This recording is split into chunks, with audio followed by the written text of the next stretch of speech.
Mais je pense que plus on aura de femmes, mais plus on sera en mesure de transformer cet univers-là. On a maintenant une halte garderie à l'Assemblée nationale. Puis on sera aussi en mesure de modifier le ton des échanges à l'Assemblée nationale. Beaucoup de femmes... On a besoin de plus de femmes en politique. Oui. Nous avons sommé donc, le gouvernement de développer une démarche de diversification des marchés, de s'assurer de faire lever les barrières réglementaires qui existent entre les provinces, donc d'être capable donc, d'accroître.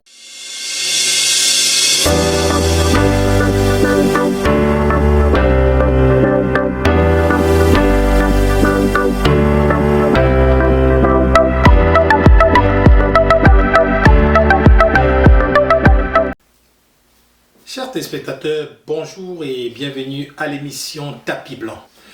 Bien sûr, c'est le plateau qui donne la voix aux élus pour s'exprimer, nous partager leur parcours, leurs défis, leurs visions. Et aujourd'hui, nous avons le plaisir de recevoir bien sûr deux femmes.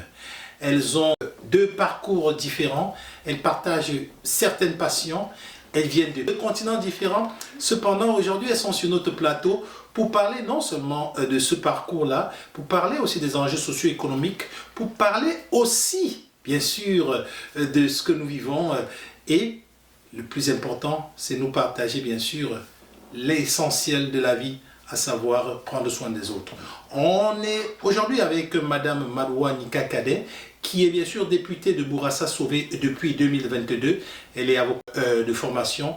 Nous recevons aussi avec elle Madame Brigitte Garceau, députée de Robert Baldwin, avocate.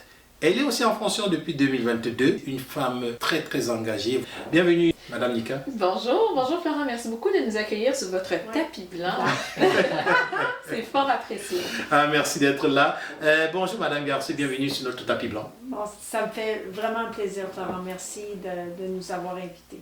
Alors, très rapidement, on est déjà le 12-13 février. Oui. Le 14, c'est dans quelques jours là. Vous avez une date là pour le 14 février, la Saint-Valentin? Est-ce que vous avez une date là? Ben moi de mon côté, moi je suis une planificatrice, hein, Okay. Et je sais pas si on a l'occasion de parler de conciliation travail-famille, là, donc je pense que les téléspectateurs donc, peuvent voir que j'attends un enfant en ce moment, donc oui, donc j'ai dans ma case horaire, donc ma plage pour la Saint-Valentin ce vendredi, c'est planifié, c'est fait avec mon mari. Bon, le chanceux. Madame Garceau. Moi, Madame Garceau, c'est toujours à chaque année, depuis plusieurs années maintenant, il y a toujours un bal de la Saint-Valentin dans l'ouest de l'île. C'est une activité communautaire au profit du centre, la résidence de Teresa Deller, résidence palliative, qui est la plus grande même au Canada. Et donc, je vais être là avec mes collègues, député de Naligan, député de Jacques Cartier. Et c'est vraiment, on est toujours un bon 350-400 personnes parce qu'on appuie vraiment la cause. C'est très important. Okay. Et je regarde bien sûr la cause qui est très importante. On sait que vous êtes une femme très engagée dans le communautaire. Alors, votre parcours, en quelques mots, on sait c'est un fleuve. Mais s'il fallait le résumer, votre parcours, comment vous vous retrouvez à ce point-là aujourd'hui? En quelques mots, évidemment, avocate depuis au-delà de 30 ans. Oui. J'ai en droit de la famille, donc une experte dans ce domaine. Et aussi dans le droit international, juridiction internationale en termes de surtout divorce et enlèvement d'enfants également. Et donc très impliquée au niveau politique comme militante, mais aussi le communautaire. J'ai toujours considéré que c'était très important de redonner à la communauté, surtout quand on est avocat, on touche la vie de plusieurs personnes et on parle à différents organismes également. Et évidemment, il y a toujours des causes qui te tiennent à cœur. Et donc, j'ai commencé avec la fondation de l'hôpital pour enfants à Montréal, et après c'était plus dans l'ouest de l'île avec différents organismes, et à la fin ça a été vraiment de très très belles années en tant que j'ai été administratrice du refuge pour les femmes de l'Ouest de l'île. Et juste au début de la COVID, on m'a nommée présidente, donc j'ai été présidente jusqu'à mon élection en octobre 2022. Malheureusement, j'ai dû donner ma démission suite à mon élection. Ça m'a beaucoup affectée parce que c'est surtout en termes du conseil d'administration du refuge, c'est comme une deuxième famille. Et on aide des femmes qui sont vraiment en difficulté à différents niveaux. Et c'est un travail très très important. Et valorisant aussi en même temps parce qu'on est en train de aussi changer des vies. Donc, écoutez, on y reviendra dans quelques secondes. C'est sûr que c'est un engagement en tant que députée, c'était un engagement en tant que présidente de ce point, je dirais, culminant de la vie des femmes. Je crois que vous vivez cette situation un peu différemment, hein, c'est ça? Bien, maintenant, c'est sûr, en tant que députée... Vous aidez un peu plus? J'aide de façon... C'est un petit peu différent. Évidemment, j'aidais, je tentais d'aider en termes de donner de la visibilité au refuge, parce que ça, c'est un des grands défis, hein? C'est le financement. C'est le financement de ces organismes et donc les levées de fonds et ce genre de choses-là. Mais c'est aussi de tenter de combler les lacunes dans le système. Et donc, je suis vraiment au cœur de ces défis-là en ce moment. Que ça soit en protection de la jeunesse, mais aussi dans le contexte de violence conjugale et les refuges, parce que le problème en ce moment avec la pandémie, l'augmentation fulgurante des dossiers de violence conjugale, qui fait en sorte que on n'a pas assez d'unités d'hébergement pour les femmes. C'est vraiment regrettable au Québec. SOS Violence conjugale qui joue un rôle fondamental pour venir en aide aux femmes, surtout lorsqu'elles sont prêtes à quitter leur conjoint, leur partenaire, parce que des fois, juste pour vous donner une statistique, ça prend souvent une moyenne de 7 fois où une femme va quitter son conjoint, sa maison, sa résidence pour aller à un refuge. Mais là, évidemment, avec différentes, si on peut dire, tactiques et menaces, des fois la femme retourne et donc elle fait ce trajet-là au moins 7 fois avant de vraiment quitter. Des fois, c'est parce qu'il y a un manque de ressources pour vraiment appuyer la femme durant un moment très très vulnérable dans sa vie. Parce que souvent, on lui dit des menaces, tu vas perdre tes enfants, tu vas perdre ta maison, tu n'auras pas un sou. Et donc, ça cause beaucoup d'anxiété qui fait en sorte que malheureusement, les femmes retournent dans un environnement de violence, un environnement toxique, et elles demeurent beaucoup trop longtemps. Et c'est ça que je tente dans mon rôle de changer et de mettre de la pression au gouvernement pour augmenter le nombre d'unités de places en hébergement parce qu'il y a un grand manque. Juste à titre d'exemple, il y a eu au moins 10 000 refus par année dans les dernières années. Ça veut dire que les femmes qui appellent, qui ont besoin d'aide, qui ont besoin de refuge, d'un hébergement, qui sont refusés. 10 000 par année. Donc, c'est sérieux. Triste, on y reviendra. Madame Cadet, quant à vous, vous êtes aujourd'hui une femme qui est très dynamique, très engagée et déjà presque depuis 2 années et demie, vous êtes députée de Bourassa-Sauvé qui est bien sûr une circonscription quand même dans Montréal-Nord qui est à forte densité de la diversité culturelle. Oui, donc Brigitte et moi on a commencé, on est élus en même temps. J'allais demander ça. Alors très rapidement, votre parcours, c'est en quelques mots aussi. Oui, moi aussi je suis avocate de formation. Je suis en face des avocats, heureusement j'ai rien à me reprocher. Donc moi j'ai effectué le programme de baccalauréat en droit et la maîtrise en administration des affaires, le MBA à l'Université de Sherbrooke, qui est un programme conjoint, régime coopératif à l'époque. J'ai terminé en 2013, puis ensuite barreau 2014. Ensuite, moi, je suis allée travailler. En fait, j'ai complété ma maîtrise en politique publique à l'Université de Georgetown à Washington. Donc, je suis partie vivre 3 ans aux États-Unis. Puis là-bas, donc, j'ai commencé à travailler à la Banque mondiale. Donc, j'ai passé cette année supplémentaire-là à travailler sur le rapport Doing Business, donc sur des indicateurs juridiques qui nous permettaient de valider la capacité des petites et moyennes entreprises de se partir en affaires, donc d'analyser la législation et la réglementation qui permettait à ces entreprises-là de pouvoir se développer. Donc j'avais un portefeuille de pays francophones duquel je m'occupais. J'ai l'occasion, j'ai le privilège de partir en Algérie, d'aller à Djibouti, d'aller vérifier les réformes qui se faisaient sur le terrain. Par la suite, j'ai eu envie de revenir à la maison. Donc moi j'ai travaillé... C'est vous qui avez choisi de revenir à la maison? Mais j'ai toujours su que je voulais revenir à la maison parce qu'en fait, ça c'est mon parcours donc professionnel, donc évidemment académique. Donc j'ai voulu étudier, donc relever ces défis-là, me pousser. J'ai toujours eu cet esprit-là, un peu donc de compétition avec moi-même, d'aller jusqu'au bout de mes capacités. Puis c'est encore un peu un leitmotiv qui m'anime aujourd'hui pour moi-même, mais surtout pour les autres aussi, aller jusqu'au bout de son potentiel.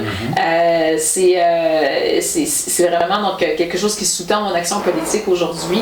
Puis j'ai travaillé dans la Banque mondiale. Je suis revenue, je travaillais donc chez Dentez dans un cabinet d'avocats comme avocate d'affaires, mais c'était pas quelque chose qui venait c'est ça qui venait me chercher, hein, parce que un peu comme Brigitte, je pense que c'est un peu quelque chose qui est courant en politique. On a des personnalités engagées et donc c'est pour ça que je dis en parallèle, moi j'ai toujours eu ce passage engagé. Parfois les gens voient mon parcours, ils se disent qu'est-ce que vous avez amené en politique? En fait, c'est plutôt la politique qui m'a amené au parcours académique que j'ai eu par la suite et professionnel, parce que ensuite j'ai été conseillère en politique pour un ministre au fédéral aussi, donc dans la même branche des innovations, de l'économie. Donc j'ai ce parcours-là a surtout été jalonné par cette implication politique que j'ai commencé dans Bourassa-Sauvé quand j'avais 18 ans, qui est la circonscription qui a accueilli mes parents il y a maintenant, donc en 1980, plus de 40 ans.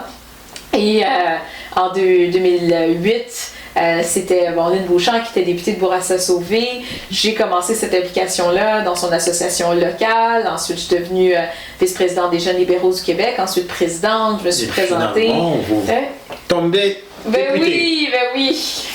C'est un parcours d'implication. Vraiment un parcours d'implication sociale avec des conseils d'administration aussi. Celle-là, j'étais sur le conseil d'administration de la Fondation Logique des Offices Jeunesse internationaux du Québec et de Centraide du Grand Montréal que j'ai aussi dû quitter comme administratrice en me lançant en politique. Wow. Maintenant qu'on vous connaît, je pense qu'on a devant nous 2 femmes très engagées, dynamiques, qui n'ont pas peur des défis et qui veulent vraiment un tout petit peu contribuer à l'évolution, à l'amélioration des conditions des femmes et des hommes, de tout le monde. Et avec vos 2 titres aujourd'hui, j'aimerais qu'on rentre rapidement dans le vif du sujet. On est en février, le mois de l'histoire des Noirs. Conseil célébré, bien sûr. Alors, quelle est votre lecture?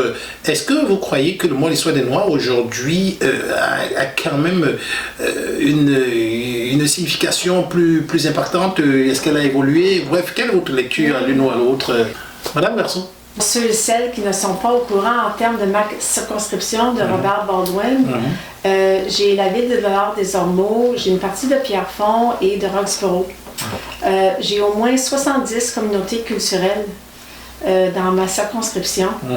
Et je dois vous dire que pour moi, et je le souligne depuis plusieurs années, mais surtout depuis mon élection, le mois de l'histoire des Noirs est très, très important. Pour moi, personnellement, dans notre communauté, on a des organismes communautaires extraordinaires dans ma circonscription. On a Joan Lee qui est la présidente de l'association des communautés noires de l'ouest de l'île, aussi Keila Newton, elle c'est et donc elles ont des organismes tous les 2, Overture with the Arts, ça s'appelle Ouverture pour les arts, et donc moi je trouve toujours que c'est un moment Johnny m'a toujours dit comment se fait-il que le mois des ce n'est pas à tous les jours. Ça devrait être à tous les jours qu'on célèbre. Et aussi, c'est une façon de souligner le travail remarquable de certains individus dans la communauté aussi. Que ce soit les femmes ou les hommes, qui ont fait une différence dans la vie des jeunes, qui sont des mentors aussi pour les jeunes. Je trouve que c'est important. Qui ont brisé les plafonds verts et tout. C'est un moment aussi inspirant pour nous tous de voir les hommes et les femmes de la communauté noire qui vont atteindre des objectifs très, très importants.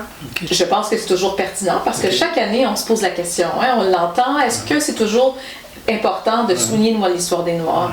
Et à ça, j'ai toujours un peu cette réflexion-là en début d'année parce qu'on y voit des progrès, mais on voit aussi des ressacs. Et je pense que dans cette perspective, c'est important de prendre ce moment de recul pour pas juste souligner dans l'entre-soi, parce que c'est un peu ce qu'on voyait auparavant, donc le mois d'histoire des Noirs, au Québec du moins, donc était très souligné à l'intérieur des communautés noires, mais de façon générale, ça passait un peu sous le radar depuis quelques années, notamment depuis que Yolande James, quand elle était députée libérale, donc un peu avant qu'elle devienne ministre dans le gouvernement de M. Charest, avait donc déposé cette motion soulignant officiellement le mois de l'histoire des Noirs au Québec.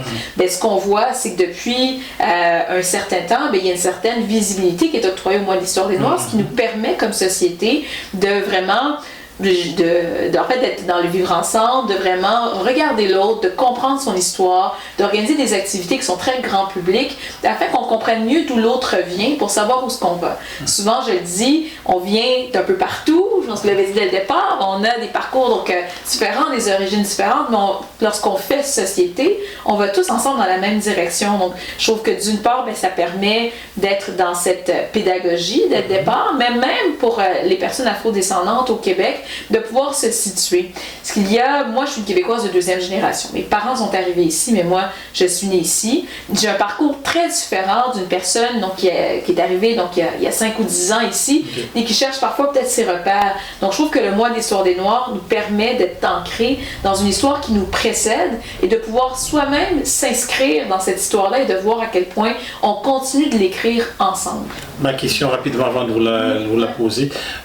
Croyez-vous que le mois de l'histoire des Noirs actuellement est en danger ou bien risque quelque chose? Parce que lorsqu'on écoute quand même les discours, on a écouté dernièrement le ministre de l'Immigration. Bon, je ne crois pas que le fait de souligner à l'Assemblée nationale, par exemple, le mois d'histoire des Noirs, comme nous l'avons fait l'ensemble des parlementaires la semaine dernière, soit en danger. D'ailleurs, la motion qui a été présentée la semaine dernière a été votée à l'unanimité des parlementaires. Donc, je pense que celui-ci sera préservé.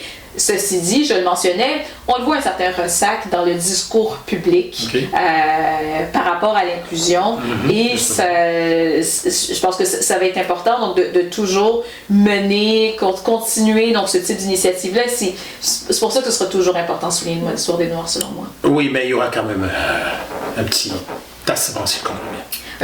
Tassement, si je comprends, selon vos mots. Non, c'est pas nécessairement un petit tassement. Ce que je dis, c'est que, en fait, les progrès sont toujours tangibles, mais les progrès ne sont pas des acquis. Il faut bien faire la différence entre les deux. Donc, moi, comme Québécoise née ici, moi, je la vois la différence entre l'effervescence qui existe autour du mois de l'histoire des Noirs ou autour du fait de célébrer l'héritage afro-descendant de nos concitoyens qui n'existait pas quand j'étais plus jeune. Ce que je constate, par contre, c'est le fait qu'il y a parfois donc, un certain ressac, il y a certains débats qui commencent à émerger, qui peuvent être inquiétants, mais je ne crois pas que ces débats-là mettent en péril le fait de souligner le mois de l'histoire des Noirs. Qui peuvent être inquiétants ou qui sont inquiétants? Qui peuvent l'être. J'essaie d'être... Vous jouez sur les mots. Non, mais j'essaie d'être prudente ici. Oui. Moi, je suis une optimiste dans la vie, je le répète souvent. Mais il faut dire les choses, il faut nommer les choses. Oui, tout à fait. Mais je suis assez optimiste par rapport aux avancées qui se sont réalisées, mais il faudra toujours faire preuve de vigilance, que l'on soit donc une femme, on le voit dans la cause des droits des femmes, que Brigitte défend avec énormément d'acuité. Donc ces progrès-là, ces avancées-là sont toujours fragiles. Donc quand on pense aux avancées qui ont été faites par les Québécois afro-descendants au cours des dernières années, bien, ce type d'avancées-là aussi, donc elles sont fragiles. Donc, il va toujours falloir avoir des mouvements, donc des groupes qui sont investis de cette mission-là de faire avancer la cause et de s'assurer qu'il y ait un meilleur vivre ensemble au Québec parce qu'on est capable. Moi, j'ai très, très, très confiance en notre société. Alors, je pense qu'avec le mois d'Histoire Noire et tout ce que vous venez de dire, on peut espérer encore de longues années. Il faut juste rester vigilant. Alors, j'aimerais rapidement qu'on attaque aussi le point. Vous êtes porte-parole officiel en matière de conditions féminines. Aujourd'hui, on a constaté une pléthore de violences conjugales, d'enlèvements. Encore la semaine dernière, ça faisait chou gras. Alors, vous, dans votre rôle, qu'est-ce que vous faites pour que cela baisse? Qu'est-ce que vous suggérez? Quelles sont les actions à poser? S'il y a des recommandations à donner à des femmes ou hommes, bien sûr, les hommes aussi se font battre. C'est devenu vraiment très grand. C'est très grand. Mais deux choses. Je pense que on a une meilleure sensibilisation aux enjeux sur la scène publique. Oui. Oui. Madame Madoua, on sait que vous êtes cofondatrice du Centre culturel afro-canadien de Montréal, qui certainement œuvre beaucoup dans l'intégration et questions... Sur ce point, en fait, c'est ça, l'objectif du Centre culturel afro-canadien de Montréal, donc une mission, donc plusieurs jeunes professionnels issus des communautés noires à vouloir avoir un centre qui représente véritablement, qui soit un pôle culturel, où donc plusieurs formes d'expression artistique pourraient s'exprimer, sachant que Montréal donc, est la ville au Canada avec la plus forte représentativité des communautés noires et qui comporte aussi donc, un héritage à la fois anglophone, comme on le voit donc, avec les personnes que Brigitte a nommées dans sa circonscription, mais également francophone, bien évidemment, qui est une particularité qu'on ne voit pas ailleurs au pays. Donc, c'est l'objectif du Centre culturel afro-canadien. Et aujourd'hui, on se rend compte qu'avec l'arrivée de M. Trump au pouvoir, on a un sérieux problème. Il y a une main de fer économique qui est en train de s'imposer. Qu'est-ce que vous, en tant que député, vous faites pour que l'impact de ce bras de fer ne soit pas trop lourd pour les citoyennes et citoyens de vos circonscriptions? Ben d'abord, il y a le rôle qu'on joue en tant que porte-parole. Oui, un rôle qu'on joue au niveau de nos circonscriptions. Moi, je me suis assurée donc, de faire un recensement des entreprises exportatrices dans Bourassa-Sauvé, qui sont notamment donc, dans le secteur de l'acier, de l'aéronautique, donc dans la fabrication aussi, donc de différents matériaux donc, liés aux clients dans le domaine pharmaceutique qui exportent beaucoup aux États-Unis. Donc, parce que comme bien des entreprises au Québec, leur principal client, donc ce sont les entreprises américaines. Donc je me suis assurée de faire ce recensement-là, de voir donc quel est leur plan de contingence, comment ça va, parce que c'est très anxiogène pour les entrepreneurs, mais aussi pour les travailleurs. Donc ça, c'est le rôle qu'on peut faire au niveau de nos circonscriptions, d'avoir ce lien très, très, très serré-là, parce que c'est aussi un canal d'information. Qui nous stimule, qui nous nourrit dans nos fonctions de porte-parole de l'opposition officielle. Donc on sait, nous sommes deux députés libérales, nous sommes députés de l'opposition et on a un rôle à jouer comme parlementaire de nous assurer que ces revendications-là ressortent à l'Assemblée nationale, qu'elles soient le plus près possible des réalités de nos entrepreneurs. Et on sait, avec le monsieur Trump, on parle d'un environnement très, très changeant, donc il faut rester très, très près de ces réalités-là parce qu'elles sont dynamiques, elles ne sont pas statiques. Moi, je suis notamment, je suis porte-parole libérale en matière d'emploi, de travail, de langue française, de jeunesse et d'éducation. Donc, notamment en matière, comme porte-parole en matière d'emploi, dans le secteur manufacturier, dans le secteur donc, de l'acier et de l'aluminium, ce sont des préoccupations extrêmement tangibles. Et notre rôle, c'est non seulement de soulever les failles dans ce que nous présente le gouvernement, notamment ce que j'ai fait la semaine dernière, donc quand le premier ministre nous disait, mais voilà, pas de problème, vous allez perdre donc, vos emplois dans le secteur manufacturier. Moi, je vous envoyais dans le Nord, sur la baie James, construire des barrages. Donc, être des monteurs de ligne, travailler dans le secteur de la construction. Attendez un instant, Monsieur le Premier ministre, c'est pas tout à fait comme ça que ça fonctionne.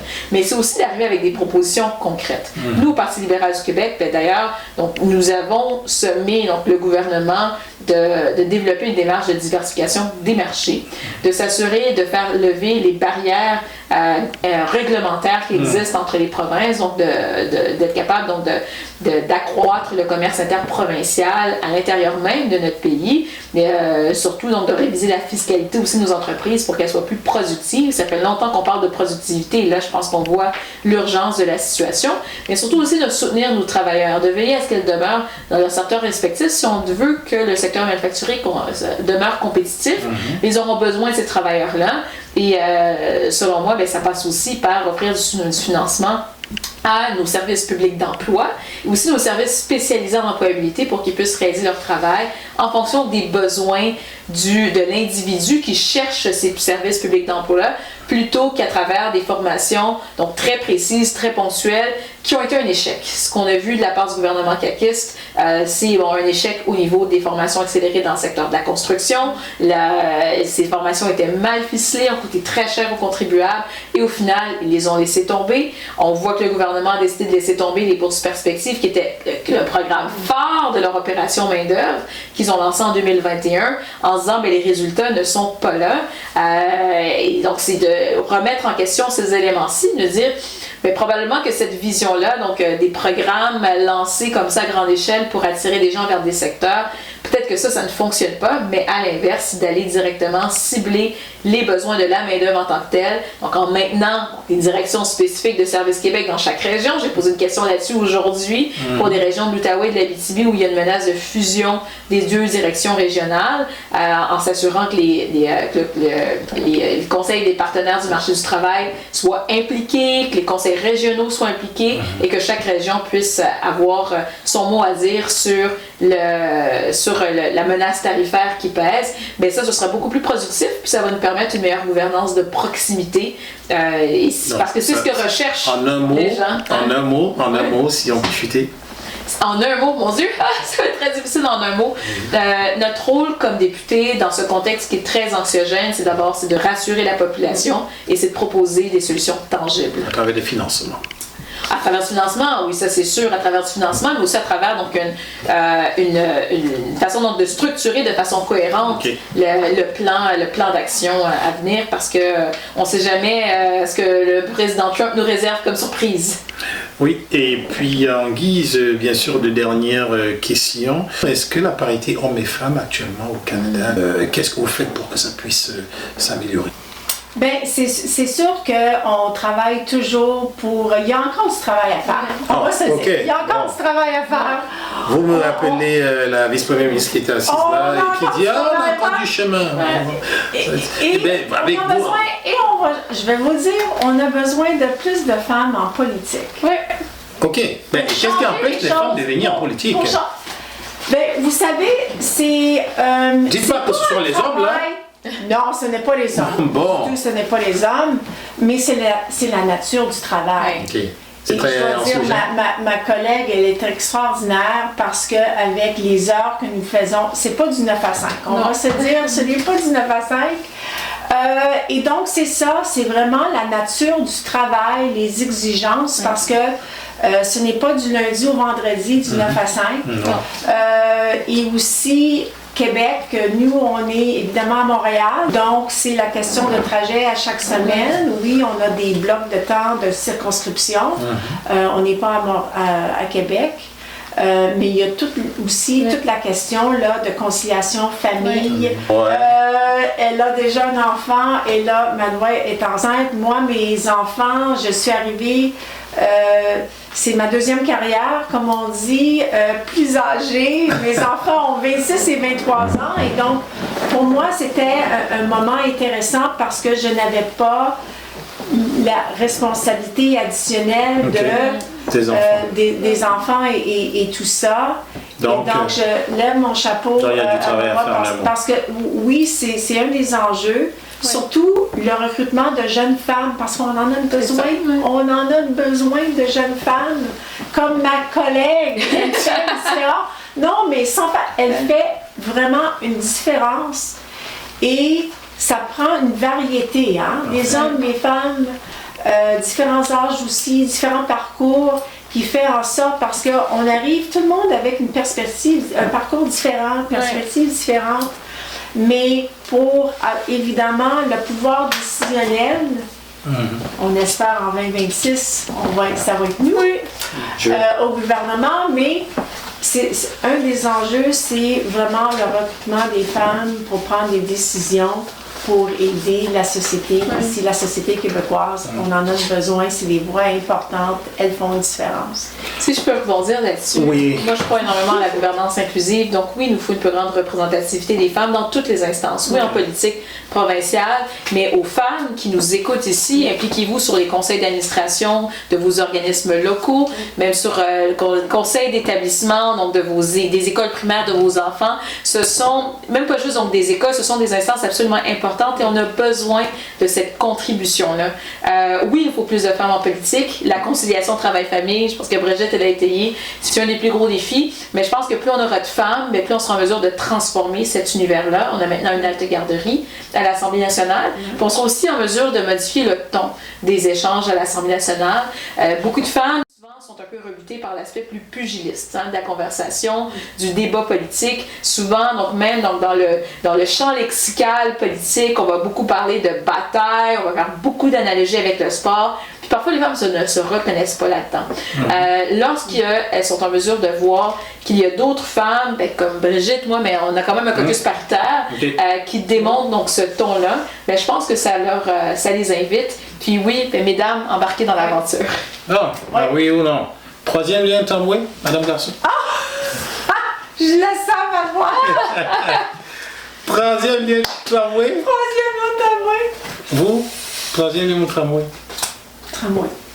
Troisième lien tramway? Oui, tramway, c'est notre position. Non, c'est votre position. Vous êtes pour? Moi, c'est public, moi, c'est Pablo Rodriguez. Et vous? Charles Milliard. Bon, on tire à la campagne.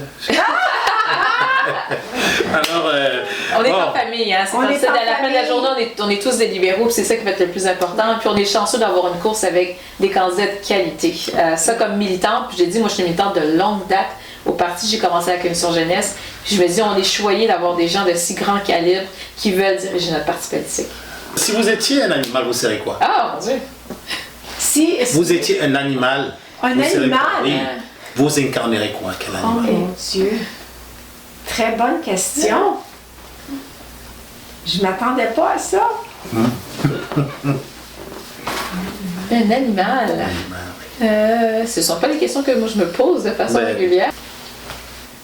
Je peux dire Liane?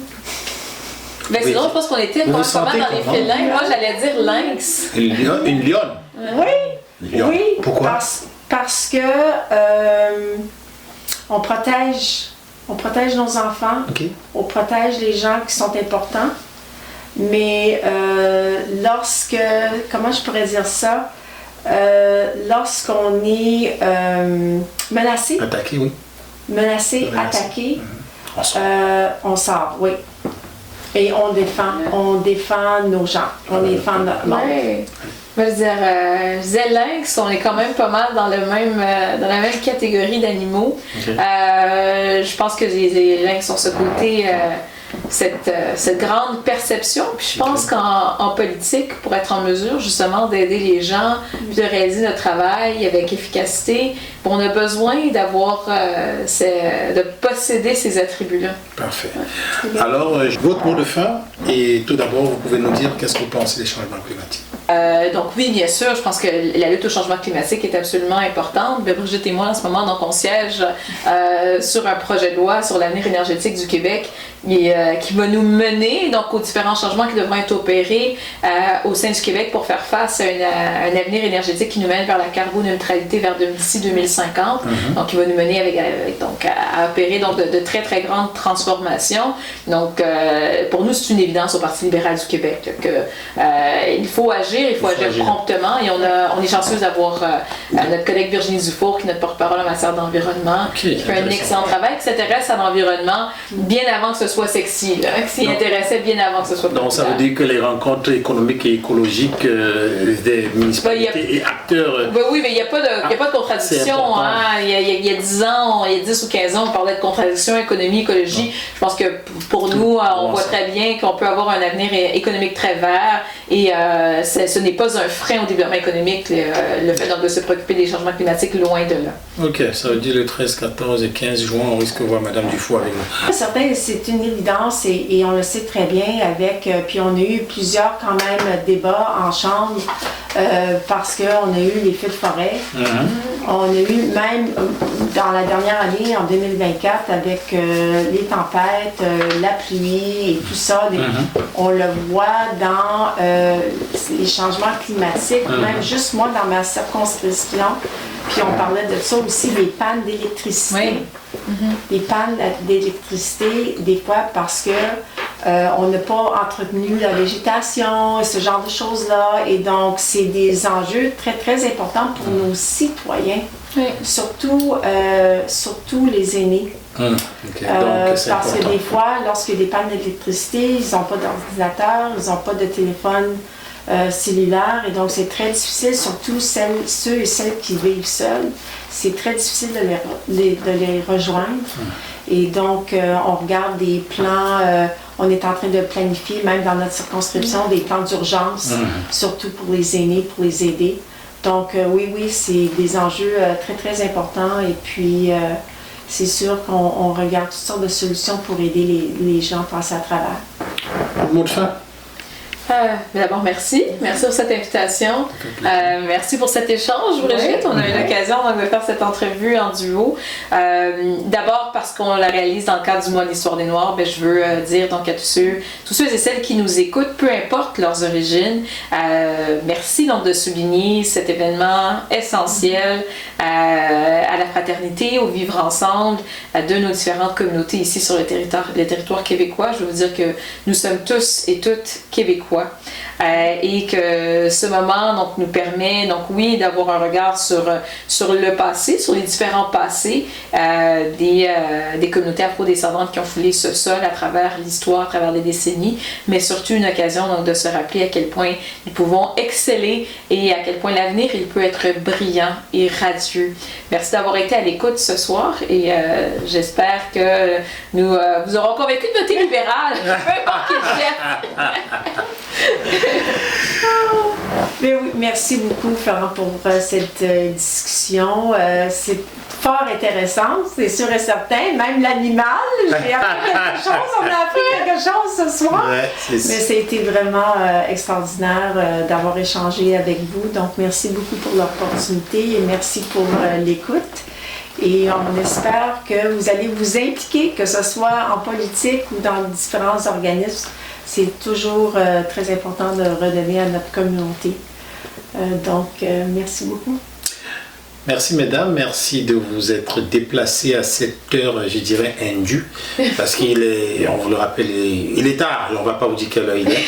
Et vraiment, nous sommes très fiers de vous compter parmi les leaders inspirantes d'aujourd'hui. Bien sûr, à travers les postes que vous occupez, on sait pouvoir compter sur des femmes qui vont nous mener sur un bon chemin. Et nous espérons que l'avenir sera encore plus brillant pour vous, afin que vous puissiez plus redonner, car vous avez démontré à travers les 2 années et demie que vous traversez jusqu'à présent en tant que député, que vous pouviez bien sûr guider sur le bon chemin. Merci encore d'être là. Merci.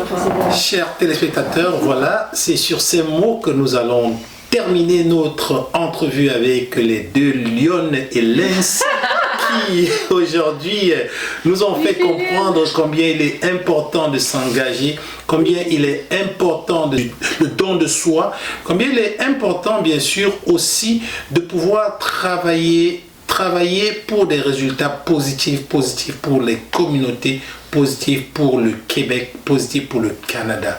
Alors aujourd'hui nous avons reçu bien sûr Madame Madouanika Cadet qui est la députée de Bourassa-Sauvé, une femme dont le dynamisme et la vision nous font voir une nouvelle génération bien sûr de leaders, une génération positive.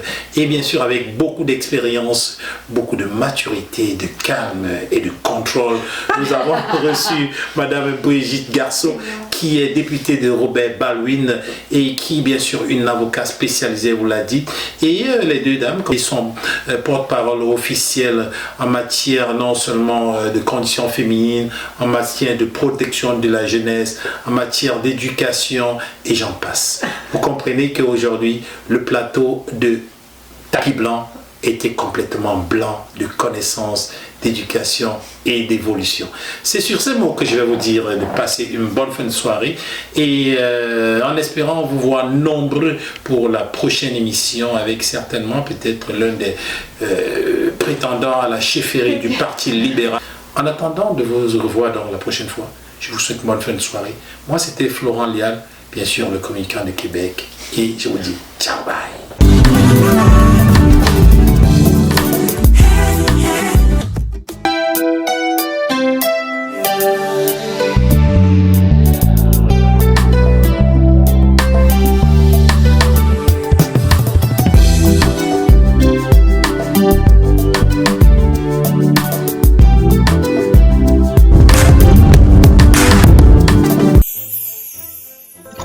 Découvrez Afrique Remi.